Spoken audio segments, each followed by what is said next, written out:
PRRS might as well be a curse word in Denver. That is Parking Revenue Recovery Service. The people who give out the tickets for private parking lots downtown. $87 ticket. If you don't pay it, they threaten to send you to collections.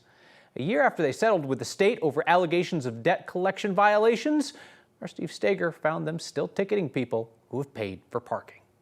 My friend and I parked there just to go to a ring-making class across the street. Went to a restaurant. I came here for a date night with my wife. Mackenzie, Mark, and Darren are complete strangers who now share a common bond. They all parked at this lot at the corner of 15th and Boulder in Lodi. Scanned the QR code. I paid $17 to park for a couple of hours. Got on the app and paid for my parking on the phone. They all paid on time. I paid right over there in the kiosk. And weeks later, they all got a letter telling them they didn't pay and that they owed $87. When I got this ticket, it's from PRRS. To understand PRRS, you need to understand how this lot works. The lot's owner contracts with a company called Parkwell to manage it. Parkwell contracts with several different vendors to collect payment through QR codes in that kiosk. Then Parkwell contracts with PRRS, Parking Revenue Recovery Services, to enforce the payment. It just seemed really shady. PRRS snaps photos of license plates. The cameras then check in with those payment providers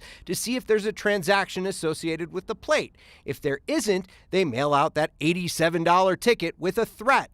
Pay it in 30 days or they'll send it to collections. I sent a screenshot of my Apple Card statement showing my purchase with the address of the purchase. Our parking strangers thought they were fine because they all had proof. You've shown them your credit card statement. Showed them credit card statement. I had proof on my credit card. But PRRS said they needed a receipt. A receipt parkers all say they never got. I was just like, I'm tired of dealing with these people. I have proof, so I'm just gonna blast them on a review on Google. 7 others blasted Parkwell's lot on Google, describing the same situation. It's not the first time PRRS has been called out for the way that they ticket and try to collect. We got a number of complaints about how PRRS did business. Last summer, Democratic Attorney General Phil Weiser reached a $75,000 settlement with PRRS, alleging they'd violated Colorado's Fair Debt Collection Practices Act. Weiser told me ticketing people who've paid to park, that wasn't part of the settlement, but... The story you just told me of a company charging a consumer, not giving a receipt, and then going after the consumer for not paying, that's not fair behavior. If you send 20 of those out a day, that starts to add up. You're right, Mark, it does. Parkwell told us they average about 6,000 of these citations a month, and 10% of those, so let's say 600, end up being bad tickets. 600 a month thrown out because people take the time to appeal. Some people may just pay $87, which I think is wrong.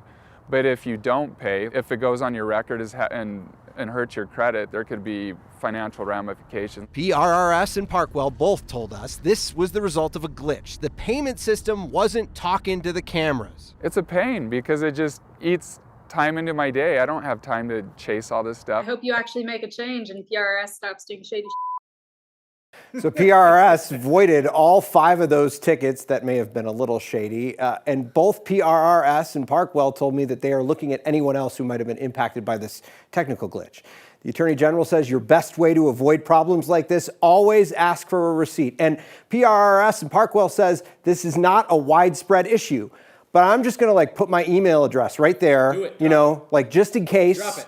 Just pop it right there in case you've had an issue with PRRS before. They're stealing people's time. That's the deal. They're stealing people's time. You look at it, you're like, I'm an hour into this. What is my time worth versus the 80s? Screw it, I'll pay it. What do I need to show you, right? Yep. You know, I talked to one consumer this week. It was a different lot. She said, I don't have the time in a week to go back and forth via email or on the phone with somebody and say, no, I paid you. I have the credit card statement. I'm showing it to you, and you're not doing anything. They're saying, if you showed us the receipt, well, where do you get it? Yeah. It's kind of a circle. Well, it's good to know people are watching, right? AG's watching, you're watching. Yep. Steve on your site at 9news.com is the email. Thank you. Thank you, sir.